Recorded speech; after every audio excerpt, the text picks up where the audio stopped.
just a couple bad weather fans representing New York, talking all things sports. Man, what could go wrong? We got Alex, who's a fan of the Knicks, and Mike of the Nets. The yin-yang of the tri-state, place your bets on the Yankees, Giants, Mets, or Jets. Yeah, you should listen if it's sparking your interest. If you made a vow to your team, don't break it. Bad weather fans is the relation.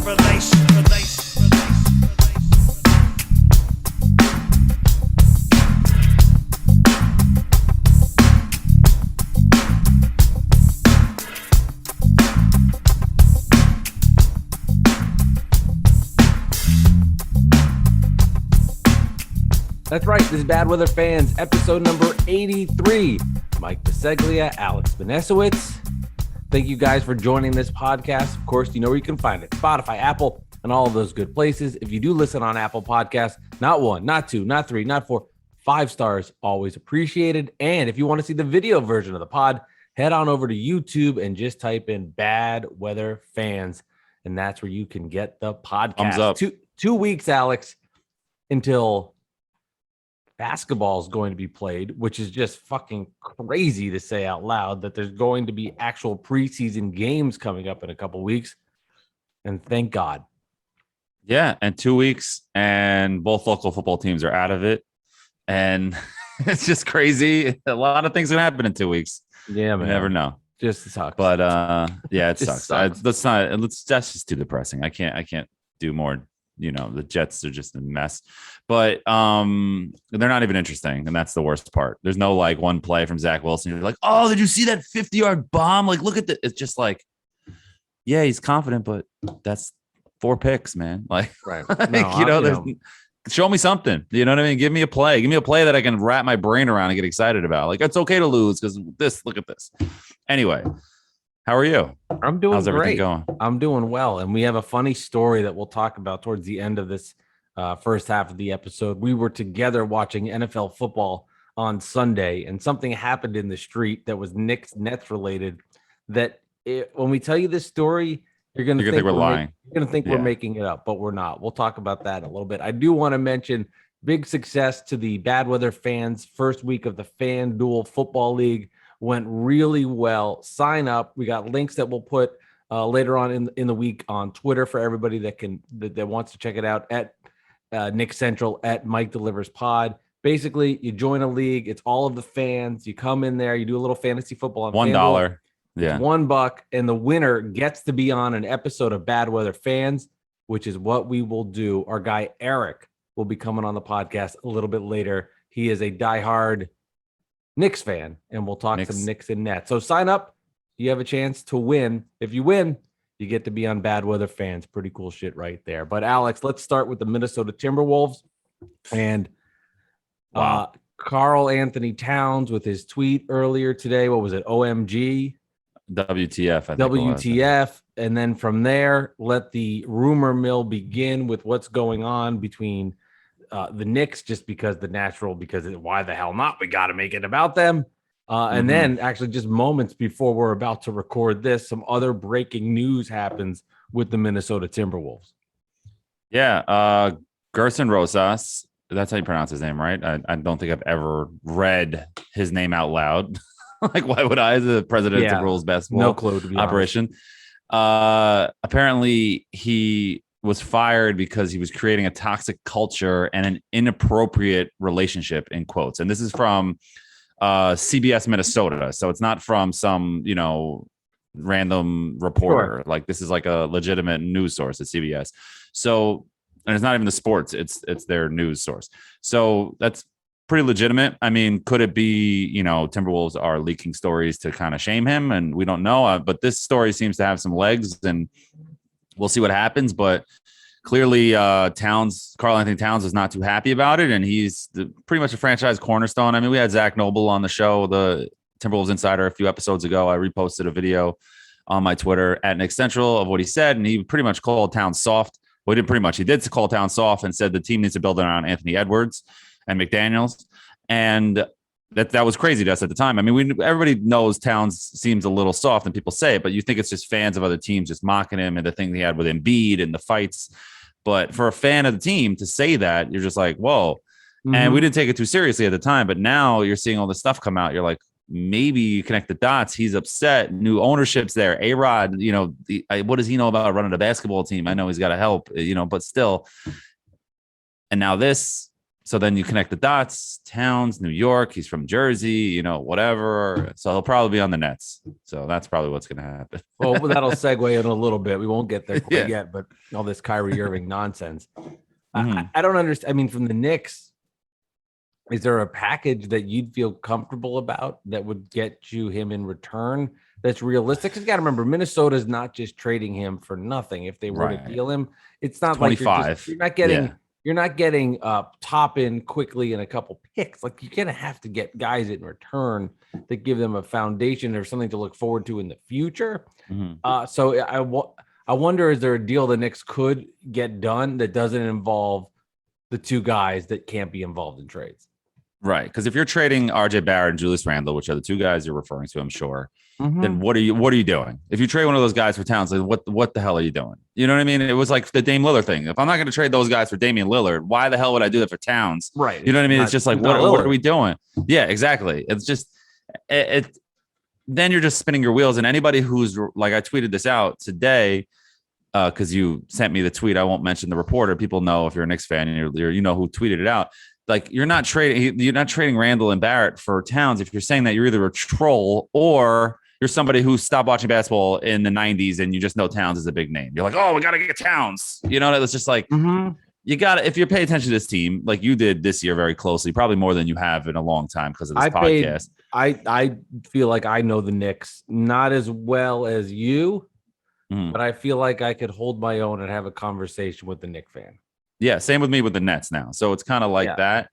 But and the idea of trading Randall and Barrett for Towns is absurd. Like the idea of trading Kyrie for Simmons, I know is absurd. Like, it's just like, that's not happening. Like, you know what I mean? It's like, why are you even mentioning it? I don't know. Yeah, it's just it's crazy. I mean, it's a good segue to the next topic we're going to talk about. With Stephen A brought up today how the Nets wanted to do it, but Durant said no.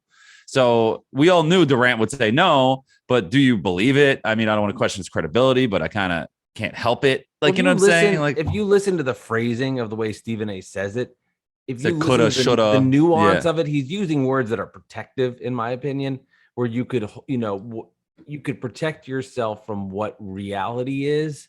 Like, oh, if Kevin Durant wasn't opposed to it, they would have looked into it. So they didn't. What happened here? It confused me. We'll talk about the Nets in a second. I do want to talk about, are we allowed to say the Knicks reporter, or are you against it? You could say it. You could say it. I just didn't, I'm not a big fan of his. No, so. I just find it fascinating. Like, this is interesting to me. So if you cover Stephen Bondy. Okay. I don't know much about Stephen Bondy from the Twitter. I don't read his work, but from Twitter, he pisses Net fans off and Knicks fans off, which is impressive in its own right that you can do both at the same time. Got to stay relevant somehow. So I guess what I'm trying to say is, if you watch basketball and if he's covering the Knicks, he has to be watching the Knicks. Okay, exactly. Has to be. No, he knows what's going on. For sure. He's purposely tweeting that out because he knows it's going to get a reaction, and that to me is kind of depressing. Right, like if you cover the Knicks and you're a reporter for the Knicks, and your idea is, let me find something to get a reaction out of the fans because I find it amusing. I mean, try harder. Yeah. Like, come up with something that's just a little more creative. And I think credit to the Knicks fan, and I didn't read all the tweets, and I don't know exactly, but they know that he's doing this on purpose. And it's just like, oh my God, this is Bondy again. It's the same thing with like Mark Berman when he does shit to the Nets to try to get under their skin. And I think at first it got under the fan base, but at some point you just go like, okay, it's the same joke. It's not funny anymore. Give information that would be interesting, and I'll gravitate towards it, as opposed to just trying to get a reaction from people, because quite frankly, it's lazy. It is. And that's the thing I always talk about on this podcast, where it's like, being an NBA fan, you can follow the news, you can follow what's going on without having to deal with your beat reporters. You don't need your beat reporters in the NBA. It's weird to say, because you got Woj, you got Shams, you got players tweeting, everybody's so active. There's a community of NBA fans. You know what's going on. You don't need your reporter, your local reporter, to tell you what's going on. when it comes to baseball or football, I'm not sure about hockey. I don't follow hockey like that, but baseball, football, there's so many games. I'm not watching every game, every inning, every pitch. I'm not, at the batting practice. I'm not talking to people. You know what I mean? Like, you need your baseball news reporter. Same with football. You need guys like Connor Hughes or somebody like that for your Jets beat, where you're like, tell me what happened in training camp today. Tell me what's going on with Denzel Mims and why he's not playing. I know nobody knows, and there's some, something behind the scenes, but give me information as to what you think. And then I will listen to you because you're there. I'm not there. It's just so many players on a football team. There's 15 guys on an NBA team. Everything's on Twitter. It's so easy to keep track of it. It's probably the easiest sport to follow out of all of them. And I think you mentioned this. I think this is a point you made at this episode whatever ago. I make all the good points. You do definitely make all the good points. I don't disagree with that. But what I'm saying is, I think maybe it was somebody else. I don't know. Point I'm trying to make is, when the pandemic happened and then reporters lost their access into the locker room, then they were doing these Zoom calls where they were getting one question, maybe two with a follow-up, and that was it. There was no access into the locker room where you got to build a relationship with player. And if you're just doing Zoom calls and then writing, it's a casualty of the time. Like, there's a lot of other bad things that happen. You still have a job to do. So you have to write an article, but you don't get the same nuance. You don't get the same access that you did. And credibility either. And maybe from that, then you're like, you know what? I'm just basically the same as the fan is, but when I get to ask a couple of questions, and I guess you have more connections and people, and you can send out good text because you've been there for a while if you've done your job right. But I've got to find ways to get reactions. Let me put out a tweet that has a trade proposal that's absolutely absurd. Yeah. It's not logical. And it's just, it's true. And I did say that because it's like, they don't have the credibility anymore of being like, oh, maybe he was in the locker room and off the record. I'm just naming a random player. Obi Toppin, when he's benched, came out and just said something under his breath, and he heard him. And it's like, oh, Obi has issues with coaching staff. You know what I mean? You hear that now and you're like, oh, dude, what the hell do you know? Like, you're seeing the same thing I'm seeing. Like, what do you know? Like, how do you know this? Like, because somebody texted you, it has to be calculated. It's kind of like, nowadays, to send an angry text or tweet or letter or whatever, like, not letter, or angry tweet, text, email, it takes like very little effort to do. No. When you wanted to send an angry letter to somebody 30 years ago, you had to get out your pen. You had to get a pad. You had to write it down. You had to sign it. You had to get an envelope. You had to get a stamp. You had to go to the mailbox. Like, you had to really be pissed off at somebody to do all of those steps to send it out. You know what I mean? And now, like, that's what it is for the reporters, So it's what do you know? Like, you know what I mean? Like, you're giving me serious anxiety now about, like, from when I was younger and I never had stamps. Stamps are expensive. You know what I mean? I mean, they've gotten up, but like, you go to the store, you're like, oh, they're only like whatever, 50, 60, 70 cents, whatever they are now. And you go to the store, you're like, can I have a book of stamps? It'd be like $30. You're like, what how is it so much money? You know what I mean? Like, I don't know. Can I tell you this one story that has maybe I'm getting ripped off. I don't know. Can I tell you one story that has nothing to do with anything, but I figured out a way to send mail for free? How'd you do that? If you want to send mail for free, and you can only do this locally from, like, in your town, if you live in a town and it's a local same area, is you put the return address as the address that you actually want to send the mail to. Don't put a stamp on, and then the post office will be like, oh, what do we do? This guy forgot to put a stamp on. It's illegal to send to the address in the middle of the envelope. We have to go to the return address, and that's how you can send mail for free. So here's some mail fraud on Bad Weather Fans. That is wild. You're a genius, dude. That's crazy. That's also like the old thing where if you didn't want to pay we should stop this conversation. But like, if you don't want to pay for copywriting your work, like let's say you wrote a script or something or a song, just mail it to yourself. And then you have official postage of mailing it, and don't open it. And then if somebody wants to be like, you didn't write that song, you'd be like, postage, look at this, I'm taking this to court, open it up in court and you'll see it. It's dated on this date. It's an official date. I don't know if you can do that anymore, but I think that's the way people used to do that back in the day. Anyway, that's a good one. If you've done, I'm getting the feeling like we've had this conversation, but this is the final one and we'll move along. The collect calls, but I think everybody knows this. Like, Oh yeah. Let call for pick me up from the JCC at 5:30. We just finished our basketball game. Do you accept the charges? No. No. That's it. The payphone days after high school, leaving basketball practice. Those are the days, man. Yeah, man. All right. Okay. So the Kyrie Irving stuff, it's just been, we go from media to media national. Always. Kyrie Irving has been rumored now to go to the 76ers by everybody that has a platform that's not an insider, that's not somebody that's in the know, that's somebody that has a popular type show nationally, seems to give this opinion. And also Ryan Hickey seems to be the insider on this too, that Kyrie Irving is on the market for Ben Simmons. And the latest from Stephen A. Smith says, basically, I'm paraphrasing here, that the Nets would be into it, but Kevin Durant, who's the GM of the Nets, won't let it happen. I first of all, I don't think that's true.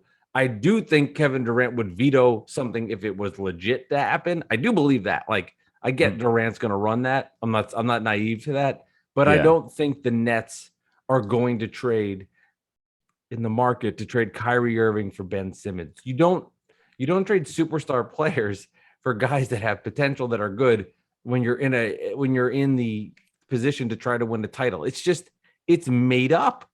It's a made up story that's gotten legs because people are popular with their platforms. And that's where it's just sad, because then misinformation is being put out to people, and somebody that's a casual fan will be like, oh man, you hear the Kyrie for Simmons rumors? I do that. I think Simmons is a better fit. And you're like, oh my God, please. How does it feel? How does it feel, Mike, to have the media manipulate your team and say things about your team and then make the casual fan think that that's the truth about your team? How does that feel, Mike?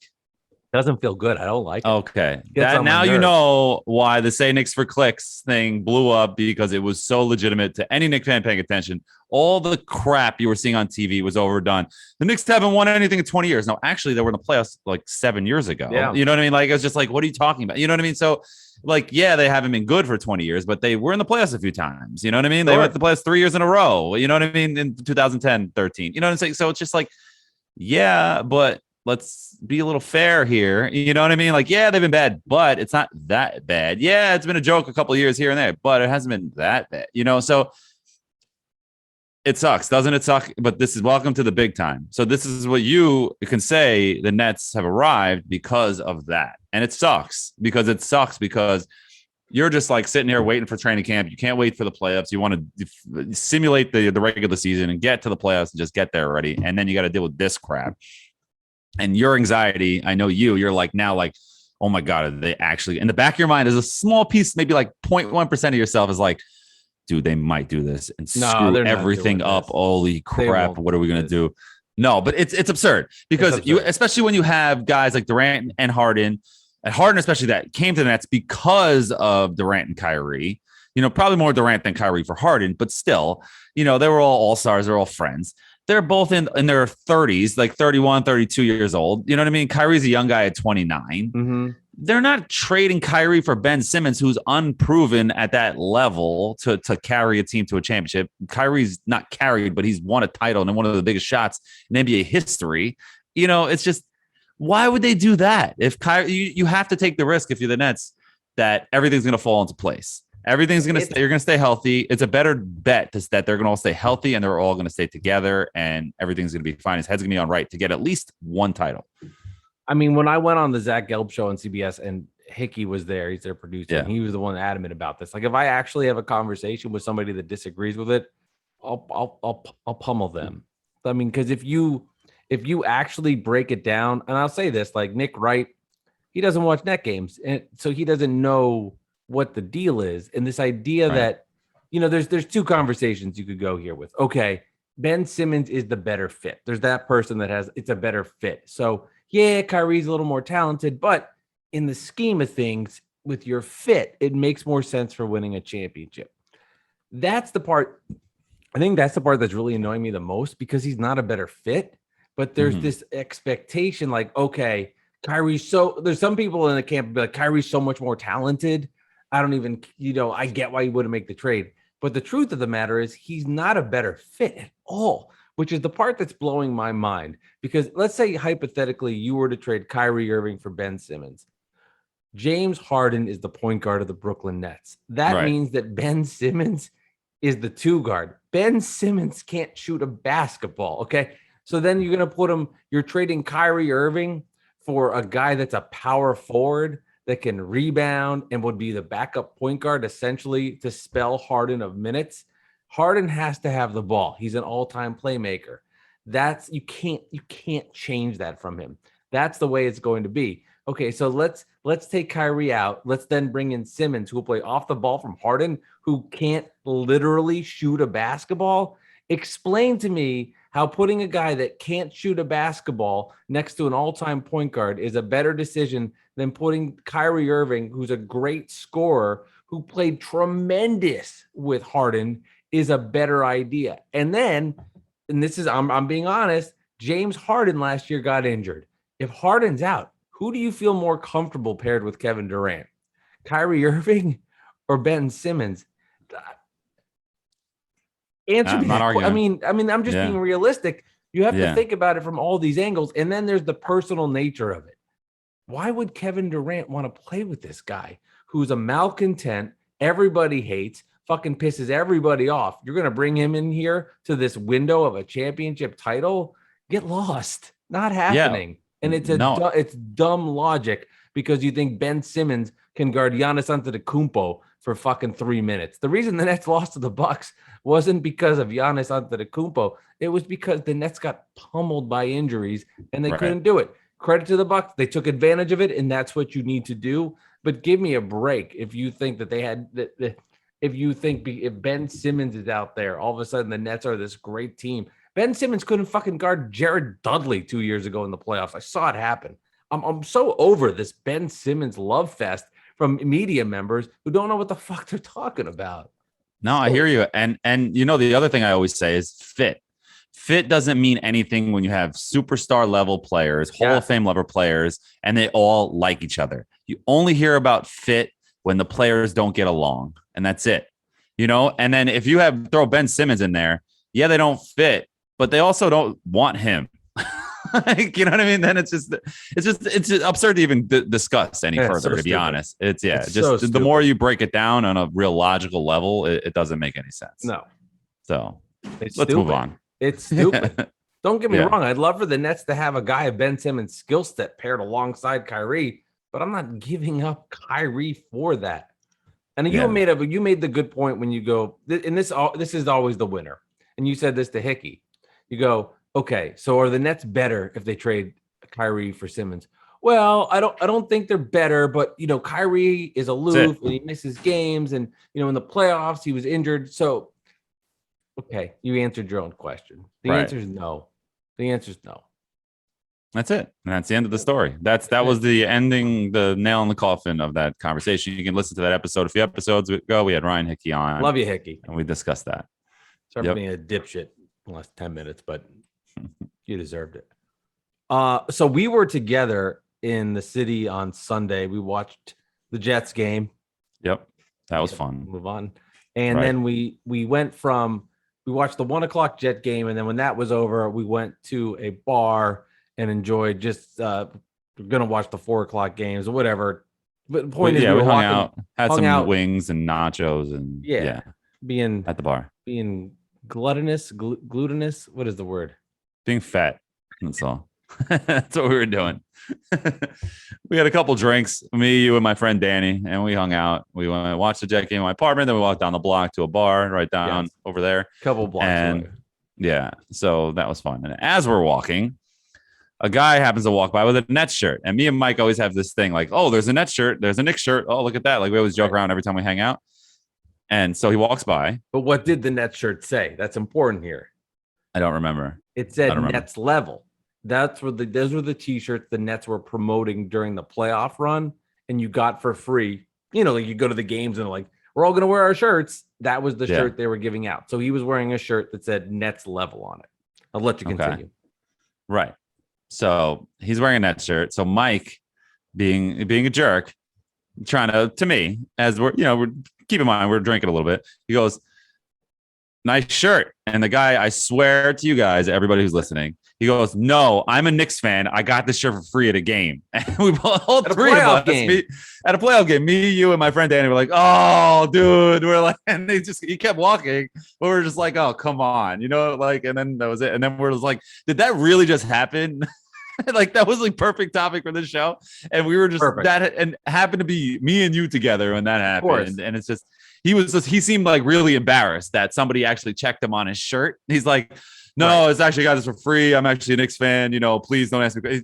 And then we started like to think of like making up stories about what was going on in his life. Yeah, like you know what I mean, like. Did he just sleep over somewhere and he just had this shirt in his book bag? Like, was it a laundry day and he just had to put the shirt on? He seemed like very embarrassed to be wearing that Nets shirt. He did. It came out really quick. Like he had his speech prepared. Which is fine. But it brings up a bigger topic that you and I agree on. Right. Okay. If you're a Knicks fan,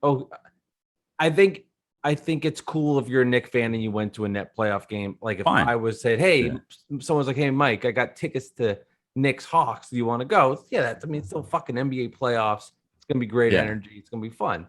But if they were like, "Yeah, this is the Knicks t-shirt giveaway," I'd be like, you know what? Let me take it. I have a friend that's a Knicks fan. Hey, let me. No, thank you. I'm not ever wearing that shirt. So with that in mind. The Knicks fan goes to the net game because he's got a friend, whatever it might be. Someone invited him. He's like, "Let's do it." Free tickets. Who knows? Whatever it is. So this again, we're going down this road of trying to figure out. Who knows? He gets the shirt, and then he makes a conscious decision to wear it in the streets of Manhattan. In New York City. Yeah. Right down, like literally a 15-minute walk from the Garden. Like you're wearing a Nets shirt as a Knicks fan. It was bizarre. So why was he and I wearing hope you're listening shirt? to the show, dude. I hope you listen to the show. I hope you see the tweet when we put it out. I hope so. I want to know your story. Like if somebody could find him. To know this. Somebody tell me. If you went to the Nets level game where you got the t-shirt with a friend that was a Knicks fan, please tell me. Please tell us. We want to find you. What would be the most difficult t-shirt to wear? Giants, Yankees, or Nets? Right now, Nets. I'm not putting a Nets shirt on. No chance right now. What's next? 100%. Second and third.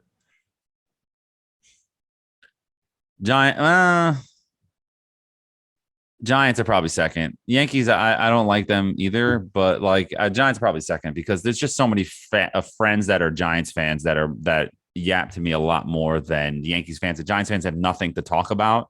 Oh, well, last time a quarterback started off this bad, he became Eli Manning and won 2 Super Bowls. I'm like, that doesn't mean Daniel Jones is winning 2 Super Bowls. And it just gets me into this like, you know what I mean? Like, why'd you draft the running back? Oh, well, Darnold sucks. Oh, well, look at him in Carolina. And you just get on these stupid text arguments with my friends that are Giant fans. And that's kind of why it's like stuck. And the Victor Cruz thing, I always tell you about that on this podcast too, where he ran right like towards me at the game when I'm sitting there doing this. Yeah, as you do the salsa. Yeah, thank you. I look terrible. Yeah, don't do that again. Yeah, that was embarrassing. He did a salsa on the YouTube channel. If you guys are watching, don't go to YouTube. If you're not watching, don't do it. Don't do it. I changed everything I said in the intro. Skip 10 seconds or something. Yeah, but yeah, no, it's probably the Giants are second. What about you for your? Mine would be, I think number one. Number two would be Jets, then Yankees.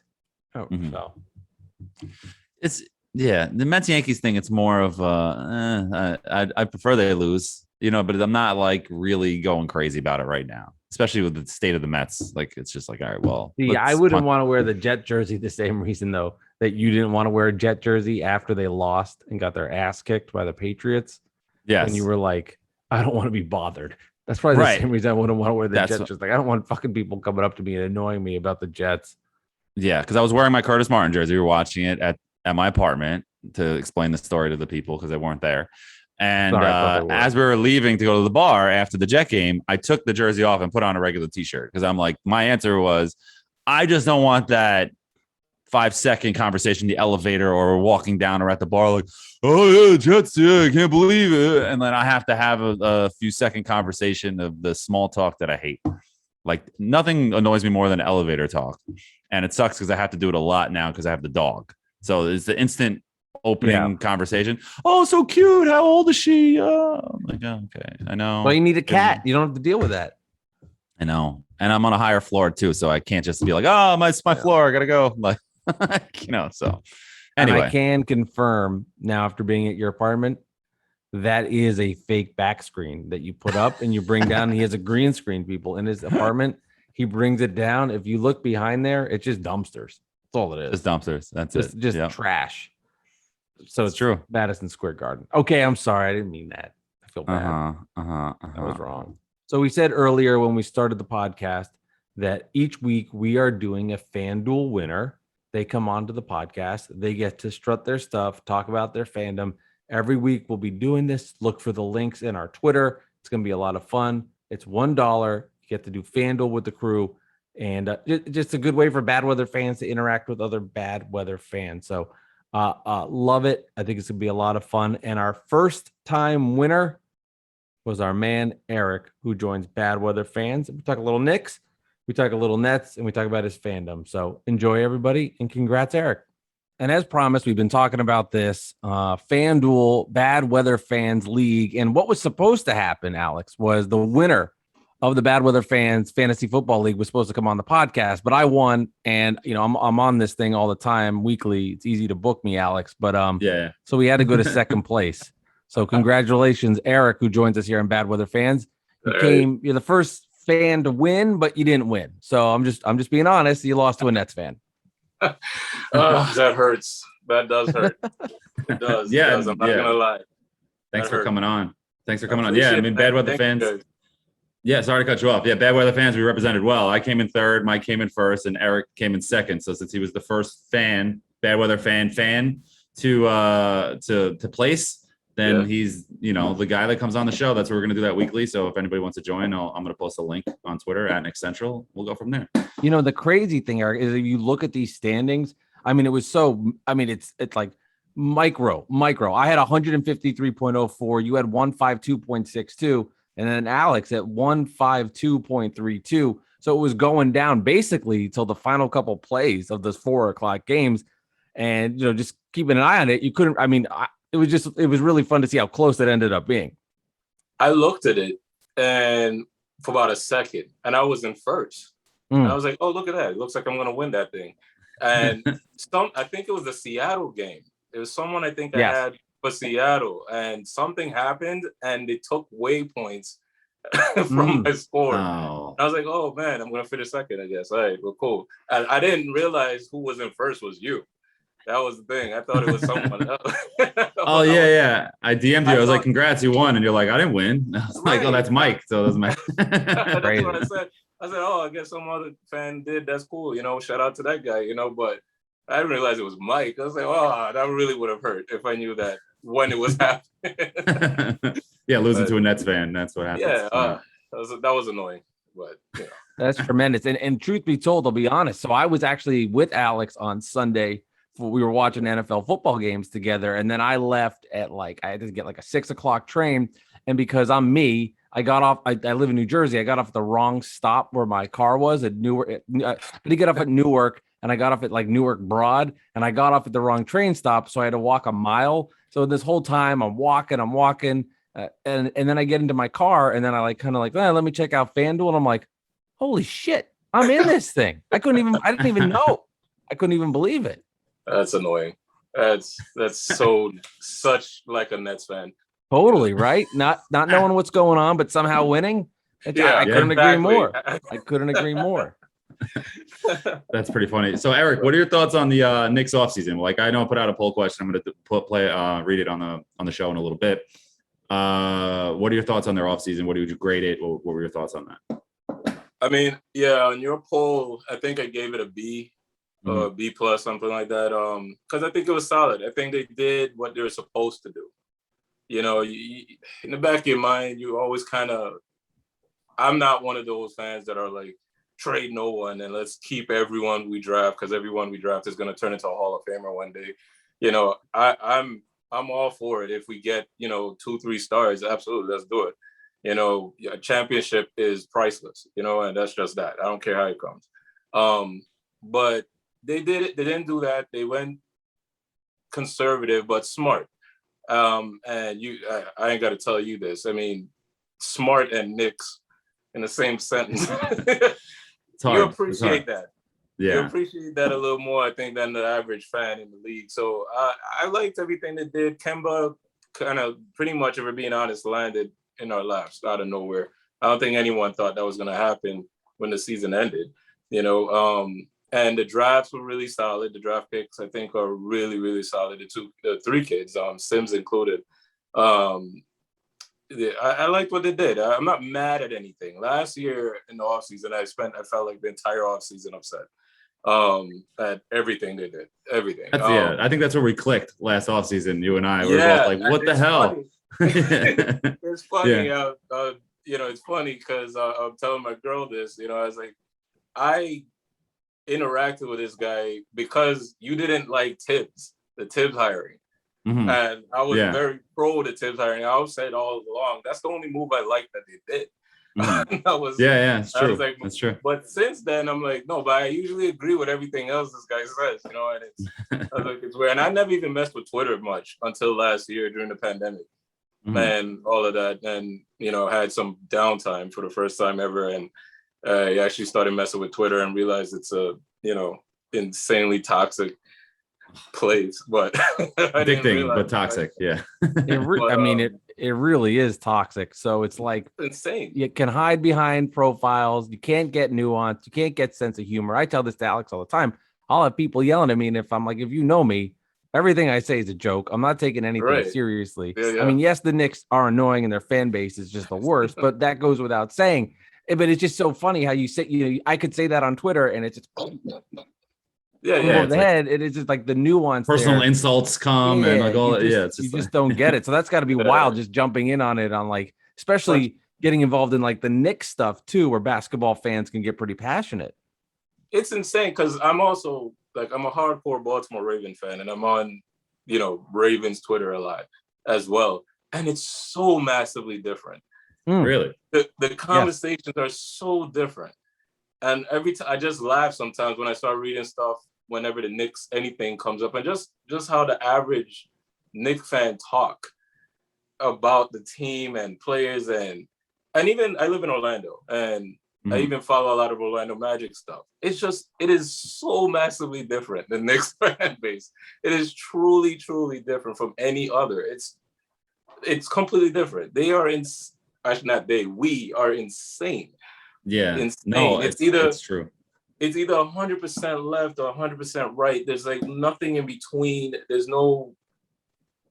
God forbid you disagree with the norm, the not the norm of what the crowd is thinking. Like, God forbid you disagree with that, then you're a jerk. Like, you're an asshole. You don't know anything. Yeah, you're if you don't, you know, it's basically two groups. Is the folks who think Mitchell Robinson is a really good project. He gets hurt a little too much, but you know, he can be a really nice, solid center for a long time. And then there's the group that thinks he's going to be Will Chamberlain. You know, it's like. That's all it is. There's nothing else in between there. It's insane. You know, we wouldn't trade Mitchell Robinson for LeBron, you know, tomorrow. He's untouchable. That's serious. You know, so where did the Knick fandom start?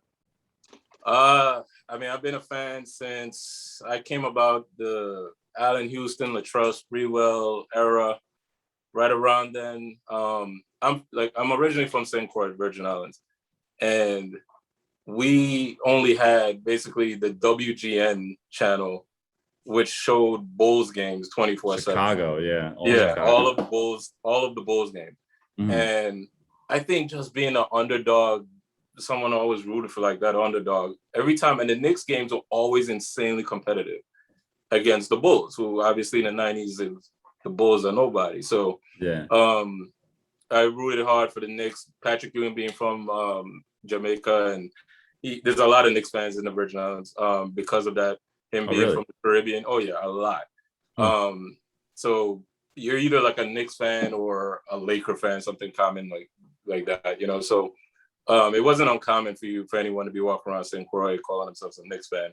Because they always wanted them to beat the Bulls. You know, I'm like, they can beat them. And then I love that squad of like Chris Childs, Charlie Ward, when we got Marcus Camby, Sprewell, Allen Houston. That's Gundy, you know, that was the teams that hooked me. That's when it was a wrap for me.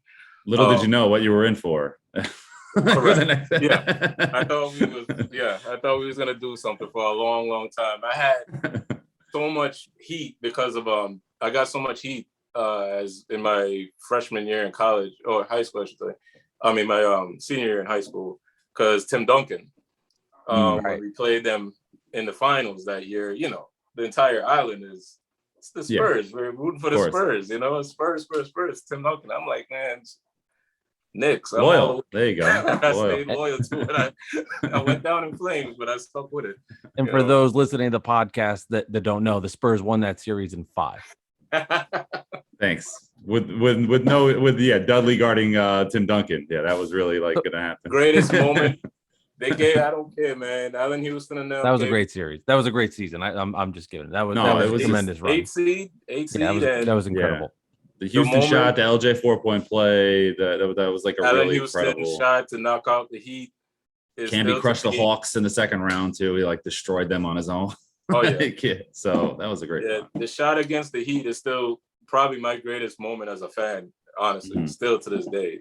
That made me literally jump up out of my seat as like a 18-year-old at the time and just lose my whole mind. It was still good. I still get goosebumps if I watch it right now. I'm just gonna be sitting here grinning at it. So I've been here for a while. It's like almost 30 years or something, man. I'm 41, so I'm a long suffering fan. Well, you get through it. We had some good years now. You know, we're getting a little better. I'm curious. So you said you followed. Okay, I like the mellow years early. Early when he first. Towards the end was a little rough. It was a mess, you know. And, but no, it's a silly thing, and this is what my beef with the Nets, and not even the Nets, but the fans, and that's why I do this on purpose. Every time I say Nets fans, I put Net fans in quotations. Because I'm never gonna understand the Knicks fan that says I used to root for the Knicks and now I'm a Nets fan. I think it's the corniest thing in sports. I got no real fans doing for anyone who's been a Nets fan since they were in New Jersey. Cool. I like those Jason Kidd Nets team. That they were fun and I like them a lot. But there's a lot of that I see on Twitter, and I just think I dismiss you completely as I don't want to hear anything you got to say. That person, like, what are you?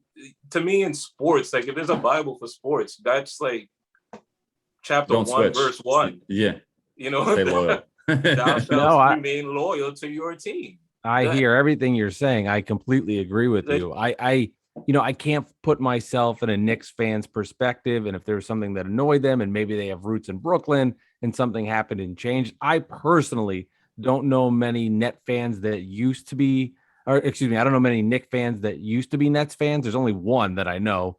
And it's the guy that sponsors the trivia, Dolan J. Trump, with the Twitter handle and the not the president of the Knicks or the other guy. But what I'm saying is that's uncommon. So I totally hear you on that. I couldn't envision that. I always just find it fascinating because so many Knicks fans tell me, and they'll say the same thing to me, like, I like those Nets teams. I like those teams. Yeah. I didn't mind them. But what I think what I'm enjoying now as a Net fan, and I grew up on the Nets. I love the Nets. I'm 38. My first Net game, I was 10 years old. I saw Drazen drop 44 on the Rockets, and I was hooked, similar to your story and getting into it. Yeah. But I think it's really fascinating because I think this shows that the Nets have made a significant dent in the market, is that now Knicks fans say, I don't want the Nets to win. But before it was like, well, that's cute. Don't they play in that swamp? Do people go there? Do they know how to even turn on the power when the players are coming in? Like, but now that's sort of changed, and I do think a little bit of the Knicks territory has been taken away, and it's annoying. Yeah, it's more for me. It's more about just the fans, though. It's not even every team goes through it. You know, like there's going to be a time, and it's easy to poke fun at this today, but there's going to be a time where the Knicks are going to be considered the dominant team in the league. Like, take a peek at the standings in 2002 and look at where the Warriors were at. You know, it's every dog has its day. That's sports. Mm-hmm. You know what I'm saying? I live in Orlando. I live like an hour away from Tampa. The Bucks have been a joke forever. Then Tom Brady shows up. And That's it. You know, And that's even the Magic sports. had Shaq and Penny at one point. Yeah, You know what I mean? yeah. You know, And Dwight like, Howard and Shaq, Penny, Dwight. That's literally the story here. We're gonna be amazing for about 2-3 years, then we're gonna be in the toilet, you know, and that's that's how it is for the Magic. So I never get this constant poking fun at the Knicks stuff and I'm leaving the team and root for another team. I just think that's insane. It's that annoys me. I have one more. Yeah, no, I hear you. It annoys the hell out of me. That's kind of like the basis of this podcast, as you know. But I have one more question for you. Since you're in Orlando and you semi-follow the Magic, what are your thoughts on Evan Fournier? Because we watch him, but we watch him here and there, and not like every night. Like I'm sure you saw him a lot more. What are your thoughts on him? Oh yeah, absolutely. It's a solid pickup, really solid. Yeah. I'm seeing like a lot of stuff when we first got him. Folks saying, "Oh, he might be a liability on defense and stuff." I don't know where they're getting that Everyone from. is. He played actually very solid defense. He was Clifford, who was the coach here. He's one of he's a Tibbs. He's another dude. He's cut from that cloth. You know what I'm saying? Yeah. That's the same thing. And the Magic really about 2 years ago played just like how the Knicks this past year played. Really, really solid team defense. And they just didn't have a star that can, go get a bucket whenever, things were tight. I think 2 years ago they led the league or something in losses by less than 5 points or something. Wow. When they finished as like the 8th seed or something like that. Because they didn't have a star on the team. It was just a bunch of Vucevic was a stat stuffer. Yeah, he's right. Like a stat it was just a stuffer. bunch of like good players, but no one was great at anything. So I love the Fournier pickup actually. I thought that was really solid and it makes sense. He's gonna come out there, he's gonna play with Tibbs. I think it's gonna be seamless. Again, because of the Clifford. Playing for Clifford for all those years, I think it's going to be. That's probably why he came. A huge part of the reason why he came. So that makes sense. And that's the same with Kemba too. I mean, Kemba obviously got probably a laundry list of reasons why he would want to New play York for and the whole thing. But he played for Clifford in Charlotte. So too. So I think it's. I like Fournier. We should be excited about Fournier. I think a little bit more excited than I've seen the fan base actually get. I know all the hype is Kemba, but I think Fournier is actually going to be really, really. That's the biggest. Well, no, that can't be the biggest, but it's near the biggest upgrade because Alfred was so horrible. But it was. That's a huge upgrade from Reggie Bullock, man. A huge upgrade. He's a bucket. He really is. I don't know why it was so bad in Boston for him. When Boston got him, I actually thought that was going to be excellent for them because of how much of him I've seen here in Orlando. But I think he's going to be wasn't a fit. Sometimes it just doesn't fit. Yeah. Mid-season trade too and all that stuff. So probably, but coming in from the jump, I think he's going to be huge for the Knicks. Actually, really huge. Take a lot off of RJ in particular, I think, and Julius. Good to hear.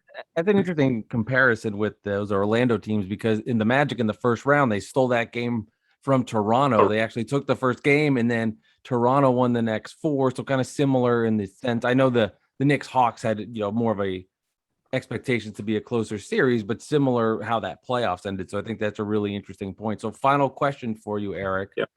And this is whatever you say here will truly happen in the NBA. So think about this if you need a second. Where do the Knicks finish and where do the Nets finish in the NBA, playoffs included? What happens at the end of the season? Where are these teams when it's all said and done? God. Yep. Thank you. What about the Knicks? It's a setup. It's a setup. Yeah, it sure is a setup, man. Yeah. Assuming everything, I'm gonna pretend we take injuries off, like in 2K, everybody's healthy. Please do. I'd appreciate that.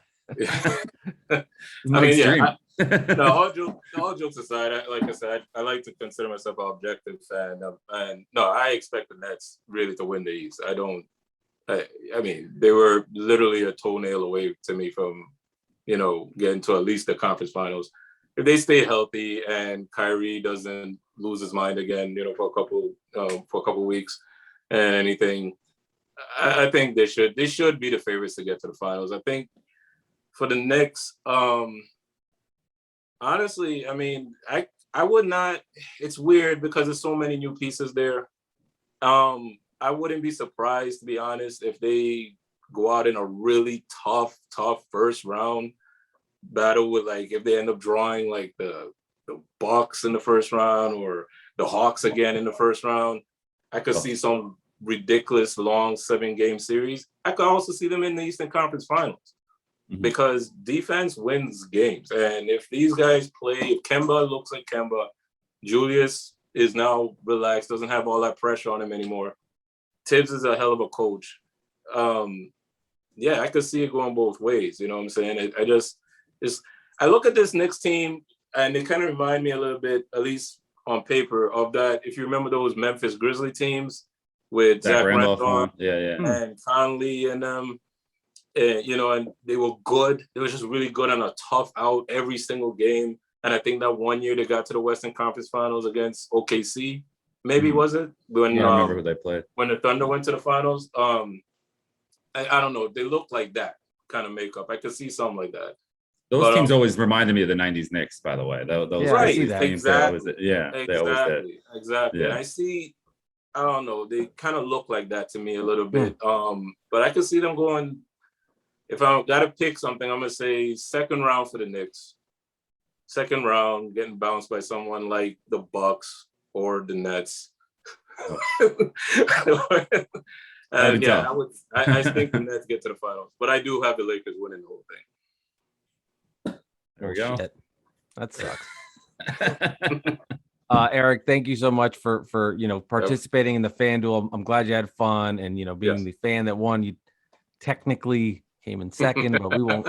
Big deal. Where can people find you on Twitter if they want to interact with you and get some of these great Knicks opinions on the Twitter? At Eric St. Croix on Twitter, and that's it. That's all. That's the only place I mess around with these crazy people. Congrats, Eric. That was a lot of fun. Enjoyed our conversation. Yes, technically you won, but again, it is pretty funny though that I came in first place. And I came after all of that is pretty wild. I don't think, and I'm not. Let me say this: I'm not going to do well moving forward. That was just something that was by the gods. Why are you shaming yourself? Why are you shaming yourself? Because it's luck. The whole thing's luck.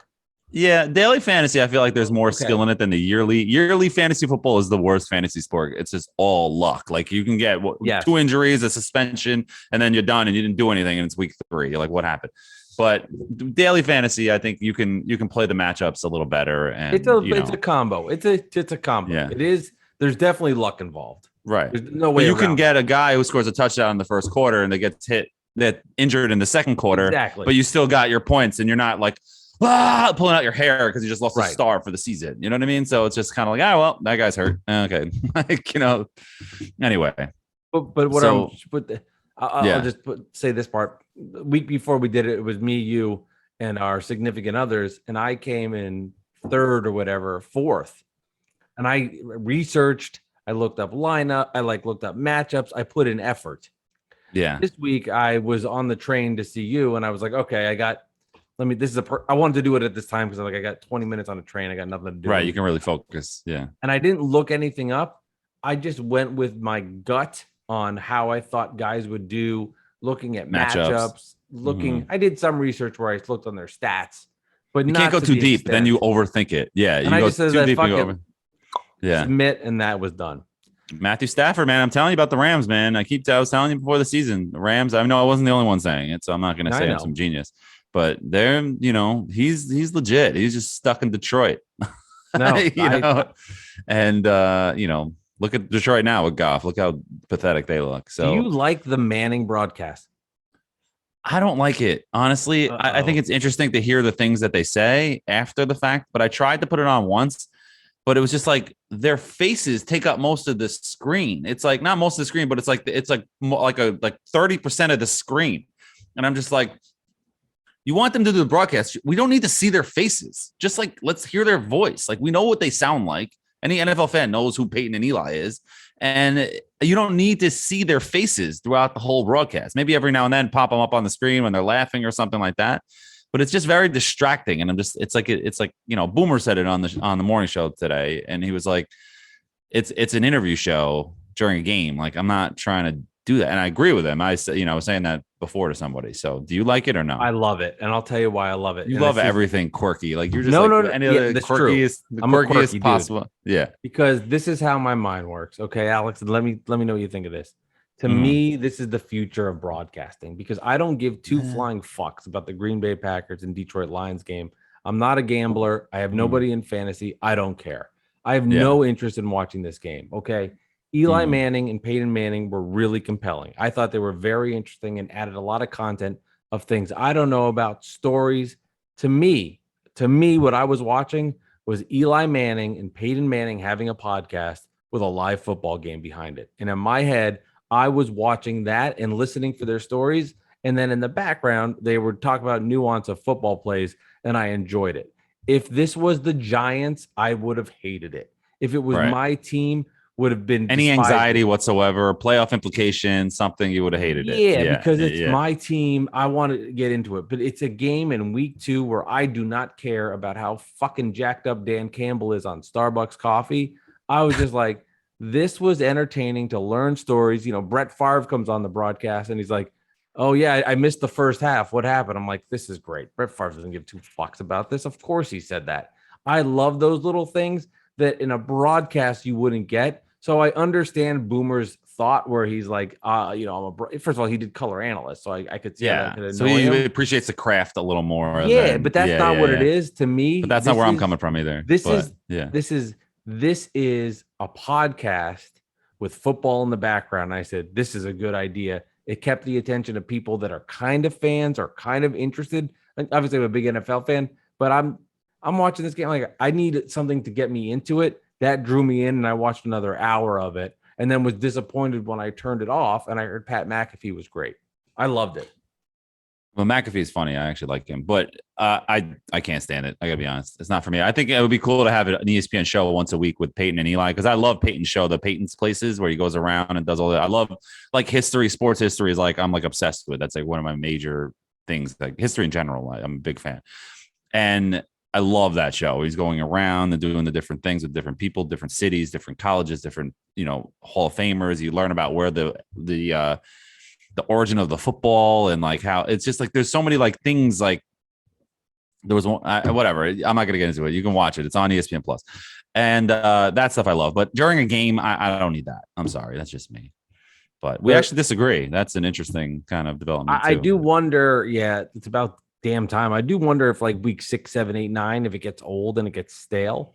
I'll be curious, and I don't think I can answer that until I've watched more broadcasts and if I feel that way.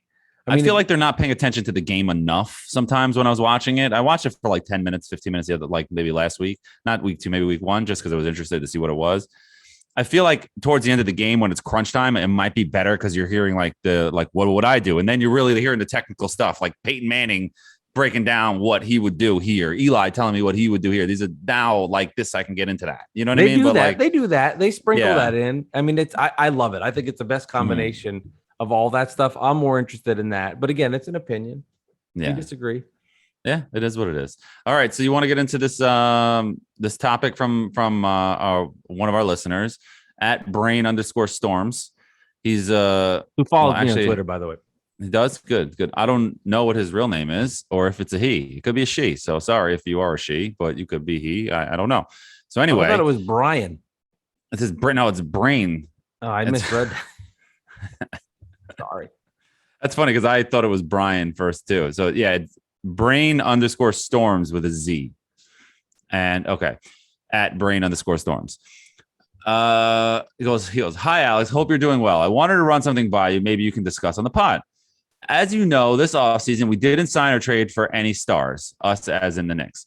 We ended up with Kemba, who is not better than Trey. You can argue that, only because he happened to be available. My point is, we don't get Kemba. If we don't get Kemba, we basically have the same team as last season. So what does that say about Rose and Perry? Do they have a plan we don't know about, or are they just not hot as hot as we think they are? And then he sent me a second DM a day later. He goes, "Hey, if you don't mind, regarding my topic request, I wanted to make it clear that I love what Rose and Perry have done. I'm just concerned that they are not taking the opportunity to steal away a star." What do you think first? And then I'll go from there. So when he said not as good as Trey, he meant Trey Young. Yeah, like Kemba's not as good as Trae Young, et cetera, et cetera. So why is everybody so happy about Kemba? Is what I'm getting from that. I think there's a lot. That's a good point. I like that brain, and I think because last offseason was so putrid and so bad that there's a feeling, and I could be wrong, and maybe this is a Knick fan being like, we got Fournier, we got Kemba, we did all this, that it feels better than it is, even though it was good, not great, because last year was so bad, even though it ended up not being terrible, but there's a whole different conversation. The Derrick Rose trades at the deadline, the development of RJ towards the second half of the season, and then Randall becoming an all-NBA player. See, I can talk Knicks. How about that? Yeah, look at you. I think there might be. What do you think about this? Because last year was so bad, this year felt like a home run, but maybe it was just really a double. I hear you. That's a good reference, and it's so funny that you can always use a baseball to reference anything. True. It's amazing. Easy. So anyway, yeah, and everybody gets it. So I wasn't happy about this Knicks offseason. I love the Fournier signing, but like I was a little underwhelmed, but not as underwhelmed as it was the year before because I was livid. I'm like, why are we we have all this cap space, we're hoarding cap space, we're signing Alec Burks, and I'd be like, is this the 12th man? And he ended up being okay, but he's Alec Burks, and brought back Reggie Bullock, which I like. Whatever. The only two guys I really liked last offseason was Noel and Austin Rivers, and they dumped Austin Rivers for no reason. Anyway, we don't have to go down that story. So this offseason was kind of a dud for a little while. I mean, it wasn't a dud. It was kind of like, all right, well, you brought back Rose, you lost Bullock, but you brought in Fournier. Okay, that's an upgrade.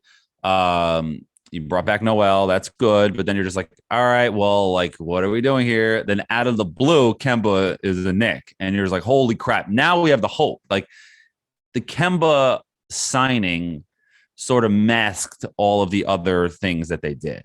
You know what I mean? The weird trade on draft day, just punting on that Mavericks pick. We don't need this pick. Just pick anybody. And you just trade back and you get future seconds and all this weird stuff with the Hornets. And you're just like, what are you doing? And Summer League kind of messed that for fans, but they forgot about that because, Grimes looked okay. I mean, McBride looked like a player. Sims has a crazy athletic ability. I mean, remember it's Summer League, just wait. Remember Kevin Knox, remember Chasson Randall, who just signed somewhere. Those guys, a lot of guys star in the Summer League, so, just take it easy, Cam Jordan. Mm-hmm. So, it's just one of those things. I don't know about this offseason yet. It's all about Kemba's health. You know what I mean? This offseason is a home run if Derrick Rose and Kemba stay healthy and they both manage each other's minutes and they're on top of manage it. If their minutes are together, I don't know. It's hard to say that it was a dud this offseason, but I get what Brainstorms is getting at, where it's Kemba's really the biggest upgrade that they have, but I disagree there because it's not, because Fournier is such an upgrade over Bullock. I just wish they kept Bullock over Alec Burks, and then I would have been a lot happier because I think Bullock was a good mentality fit for the Knicks. Not culture, a mentality. He was good with the. He shoots a three. He was tough. He got in people's faces. I know, the Hawks punked them, but he was one of those heart. He was one of the heart and souls of the team last year, and it was tough to not choose him over Burks. I didn't think that was the right thing, but overall, the offseason was but maybe it needed to be because you're all right, well. We got a good core. We still have some pieces that we could trade in the future. I just didn't like the draft day trades, and getting rid of Bullock really this offseason was really what it was. I mean, there's no superstars available, so what does it even matter? What are you going to do? Right. Who are you trading for? Dame, but you're not getting Dame. He didn't even get traded. I don't know. It's always Bradley Beal's been on the trade market for 10 years, it feels like. It's just never getting traded. Whatever. Go ahead. I had to use a second to sit back and actually look at the net offseason because it drove me crazy about how unhappy people were. But when you take a step back and you look at everything they did, the Nets had a really good offseason. Their depth is wild. Depth is wild. Patty Mills is a good player. Fans are crazy. Fans are so irrational sometimes, not all the time. But I like to think of I know when I'm being irrational, and I can sit back and like me freaking out about the offseason last year was a little too much. Probably in hindsight, obviously because they won, but in general, like I shouldn't have gone that crazy about signing Alec Burks. Like, who cares? You know what I mean? Like, but I was just mad because we were waiting all this time for this offseason. Let's improve the team. We got guys. Let's go. And this is what you have. But I still will say to this day, they could have been even better had they made some moves and not brought back Elfrid Payton. And that's the other thing. How can you defend the offseason, but you bring back Elfrid Payton, who you hate? You know what I mean? So anyway, the irrational nature of fans, it's like your fan base is saying that this offseason sucked when, like, what are the Nets supposed to do? Like, they got Patty Mills. They drafted this kid that everybody likes. Whatever. That's all you need to do. And Millsap. Yeah, exactly. Aldridge, we'll see what happens to him. But Millsap, I think that's more bring back Blake. Helpful. Brought back Blake. Yeah. So like it had to be boring for the Nets. Just James get healthy. Johnson, just good dudes. Yeah. Yeah. And Knicks fans I'm seeing because of the Towns stuff now, people are like, the questions out there, who would you choose, Tibbs or Towns? Because Tibbs and Towns didn't get along. I'm like, Towns all day. What are you talking about? Like, Tibbs is a 63-year-old coach. Like, I'm not trading it. I'm not gonna, like, would you trade Tibbs for Towns right now if you're Minnesota and the Knicks? Let's say if that can be possible, would you do that? How would Minnesota do that? Exactly. Like, how would you ever, like, if Towns says the Knicks had a deal in place for Towns to come to the Knicks and you kept Randall and Barrett and maybe Mitch as well, why? Or maybe deal Mitch because you had to, right? Why the hell would you say, well, Tibbs doesn't want him, guess we can't make this deal? Like, you're not doing that. Towns is not who we thought Towns is going to be, but he's still a perennial all-star at 25 years old and coming to the East. Like, would be like a bigger deal. Give me a break. Like, let's do, you can only trade players your coach for their name. So like Tibbs for Towns. So Nash for Larry Nance Jr. You got to do Nash for Nance. You do that. That I wouldn't do. That I wouldn't do. I mean, who like what coach would garner the biggest return? Pop, but at this age, would you really trade Kyrie for Pop? I don't think you would do that. Brad Stevens isn't a coach anymore. Wonder Boy. He's not. Yeah, I know. He was the greatest coach of all time. I mean, the Celtics had a bunch of draft picks, and Brad Stevens is young, so of course. I mean, it just shows you too, like, who's a great coach in the NBA. It's tricky because Steve Kerr won all those titles, and I think Steve Kerr is great, but you saw when he lost Durant, Klay Thompson. Well, when Luke Walton stepped in, he went like 23-1 or something. And then Walton and the disaster in Sacramento. Right. It's just that's why coaches are so useless. Yeah. The key to being an NBA coach. Yeah. Well, it depends on circumstance, but like it's just managing the talent and managing for veteran teams. The young teams, you need a good coach. Yeah. Yeah. Mm-hmm. But talent overrides everything. It overrides everything, especially in the NBA. Pick the coaches. You know what I mean? Eventually, if RJ Barrett becomes a star and then in a year or two, he's feuding with 65, 66-year-old Tibbs, they'll be like, all right, dude, thank you. Have a good one. But we're getting Tyronn Lue in here to coach us and, something like that. It's just, That's why everybody was so fucking surprised. Like, Kenny Atkinson, this is so wrong. I was like, right. You're right. It was kind of wrong. It's kind of morally wrong. It's morally wrong, but this is a business about winning championships. Do you think they give two flying? Like if Kevin Durant says, I don't want him anymore, we don't like him. That's what happened. You know what I mean? They said we want to play Jared Allen over DeAndre Jordan, and that pissed off Durant. And then it was like, all right, Kenny's got to go. And he's like, but at least the Nets came to their. That's why I love James Harden. They did because if you watch Net games, there's so many times on the sideline where you would see Harden like, what the fuck is this guy doing, DeAndre Jordan? Like he would go out like. He would go out. I never noticed that. James Harden was such a good teammate in Brooklyn. I was about to say New Jersey. Oh my god, because You wish. Yeah, I do. He realized how he fucked up in Houston, and he overcompensated maybe. But he'd be on the side like, you have to move your feet and rotate. Like he was so mad. That's why him and Dwight got into it, because Dwight is like basketball, like his IQ basketball is low, for Dwight. So that's probably why Harden is so like advanced, and he's looking at Dwight like, what are you doing? Like there were so many times like he's like, what is wrong with you? And that's why him, Kyrie, and Durant, they're all on the same level, basketball geniuses. Yeah, that fits. Like, give me a break. Like, give him a basketball. You don't call a play. Just you go that way, you go that way. Let's figure it out. You know what I mean? Like going back to this, like I can't believe there's Yeah. people that legit think that trading a top 15 player for a guy that has so many flaws and so many issues is a good idea. It blows my mind. And I hate when people go, Kyrie and Harden are a similar fit. It's like, watch the game. Stop it. You're embarrassing yourself when you say that. I always bring it back what I brought up Ugh. on that show with Ryan Hickey a couple episodes ago, the producer of the Zach Gelb show on CBS Sports Radio. When LeBron, Wade, and Bosh went to Miami, well, Wade came back. When they went to Miami and formed that big three, people were like, oh, well, LeBron and Wade, they play the same position. Basically, how are they going to coexist? And I would kind of thought about it. I'm just like, we'll see. And then it's just like, they're so talented though, you know? And then they're in the finals 4 straight years. They dominate the East. I mean, they win 2. And it's just like, give me that. From then on, I'm like, forget about fit. Fit is a joke. Fit is an excuse when players don't get along or there's bad coaching and there's just a bad locker room. That's when fit is obviously you can't have a team of 5 centers. Like obviously you can't have a starting line of 5 centers. Like you can't do that. You can have but you get what I'm saying. Like I know what you're saying. Yeah. All right. Whatever. You can't have I'm not gonna 5'6" keep explaining foot myself. zero. You can't have 5'6" foot guards. You can't have that and then expect I don't know. It'd be kind of weird if you had to have a lineup of Kyrie, Steph, Dame Lillard, Harden. Pick another.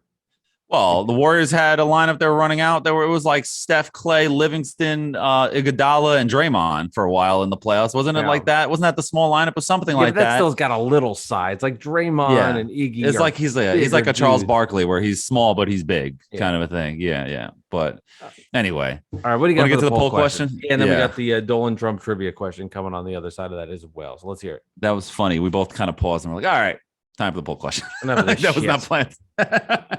We're comparing Draymond to Barkley, and there's no comparison. Barkley is in another world. Anyway, I meant size-wise, guys.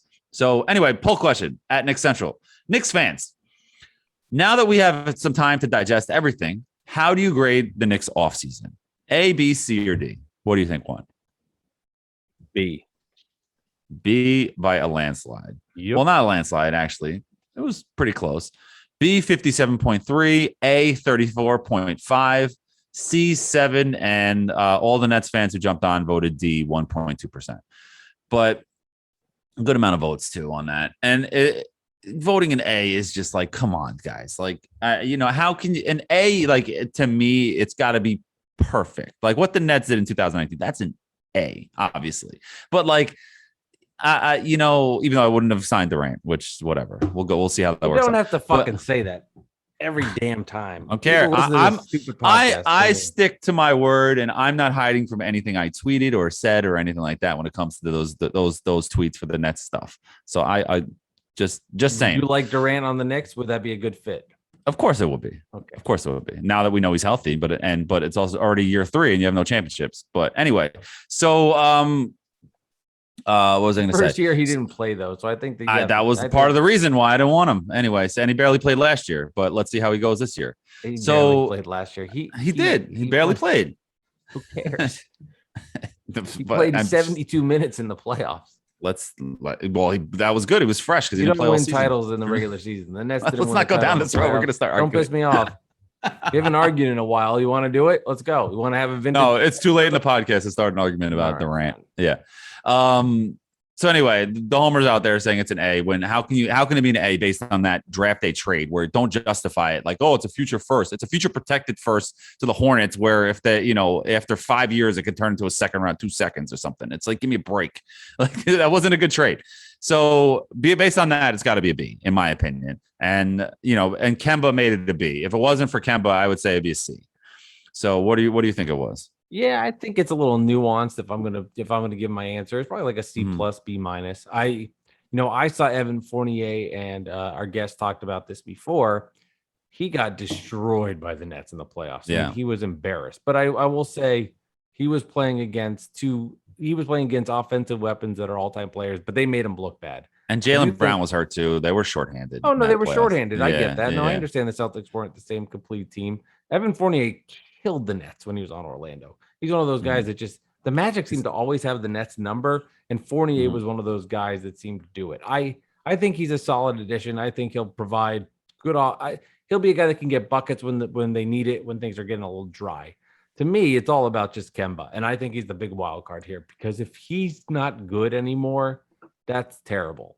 I mean, it's just a terrible signing if he's not good anymore. And I don't. But it's not a lot of money, so it's not that bad. It's not that bad. You can punt on it. You can punt on it, absorb it. Yeah. Terrible in the sense of like, you want me to grade this thing?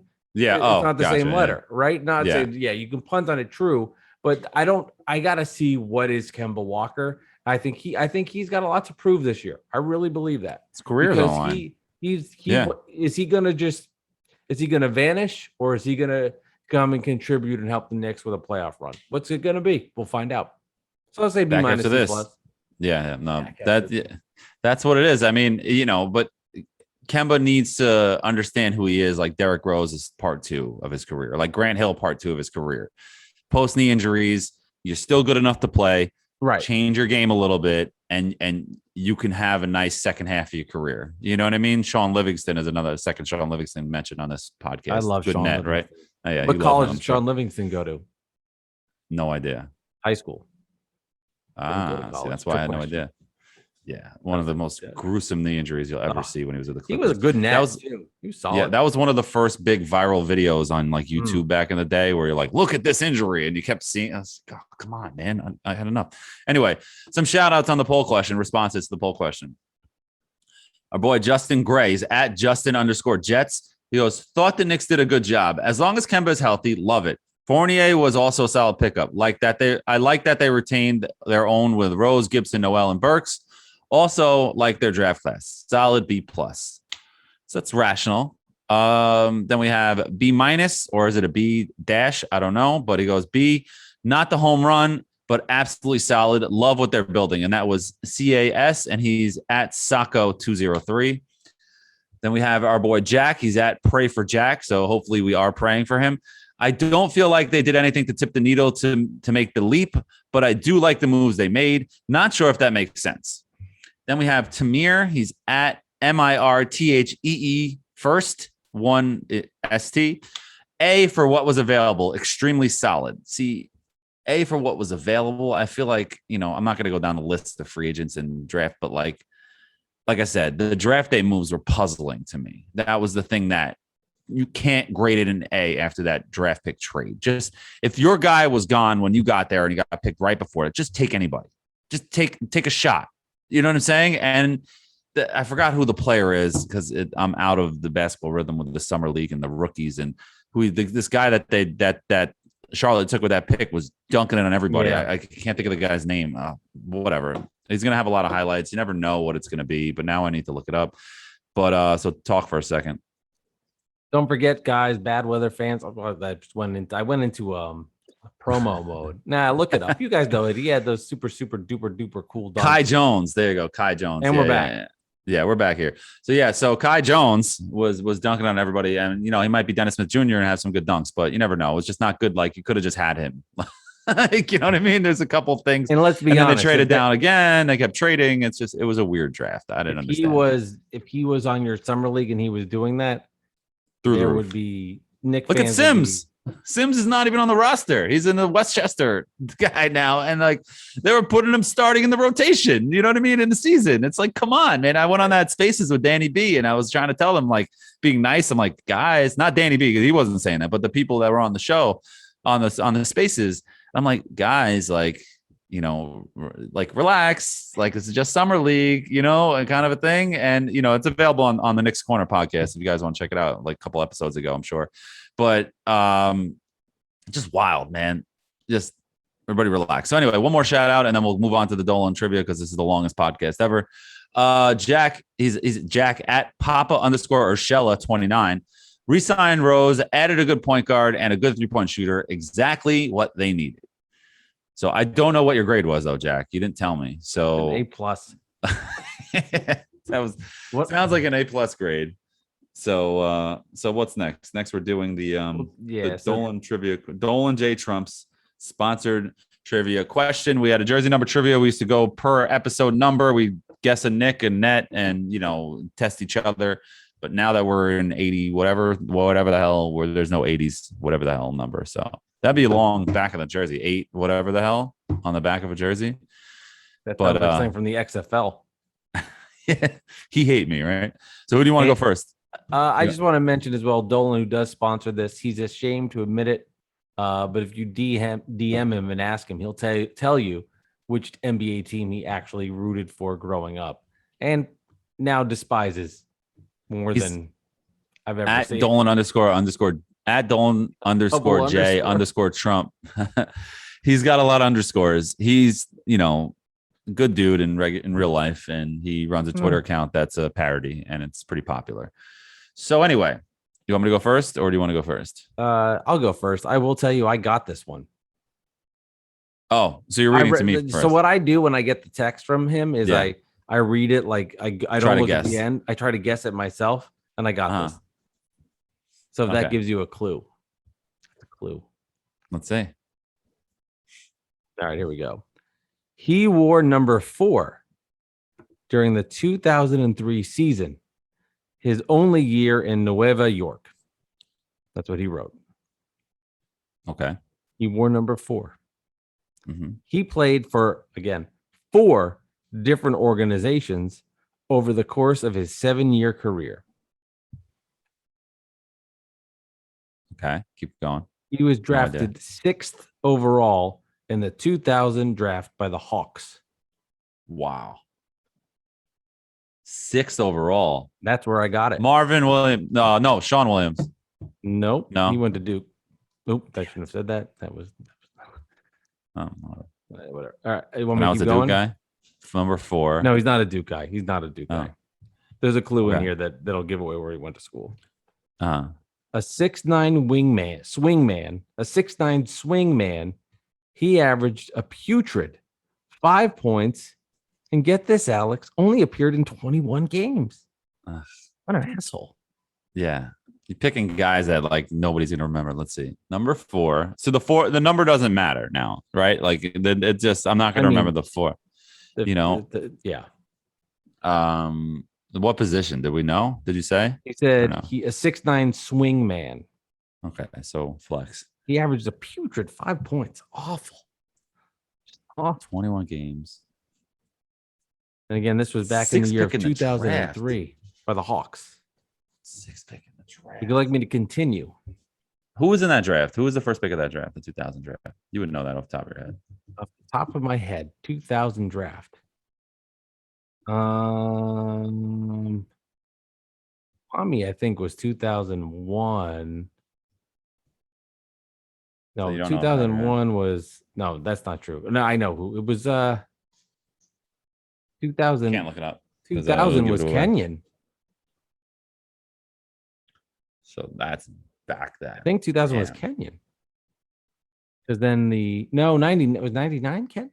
2000. I'm just trying to think of ex-Hawks now that we're Knicks. He also played for Denver, Atlanta, obviously, and San Antonio during his career. Kwame was 99. Number 4. Who was the first pick? Does it say what college you went to? Not that it helps me. Here's the clue. He doesn't say what college he went to, but he gives a clue about it. He played under Deuce McBride's college and starred alongside Kenyon Martin. So he went to Cincinnati. Okay. That doesn't help. Number 4. 6th pick in the draft. It's killing me now. Because the 6th pick in the draft, I feel like I should know. Like I should know who the hell that was. He was a bust. Yeah, but still, like you're that high of a pick. I mean, I feel like maybe not. Years.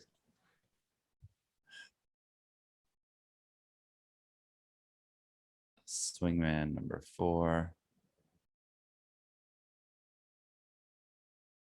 I'm going to throw something out there. DeMar 99 Johnson. was Duncan. 99 was Duncan. No, yes. Was he 98? Wasn't DeMar Johnson? Yep. Wasn't DeMar? I got it. You got it. Yeah, bro. DeMar Johnson. Gotcha, bro. Nice See? work. You Googled it. I did not. I looked up at the ceiling. Actually, I looked at my wedding picture and I just kind of stared into space. Not wedding picture, my engagement photo that's on the wall. Yeah, see? There we go. Can't get me, man. What gave it away? The The Bearcat stuff?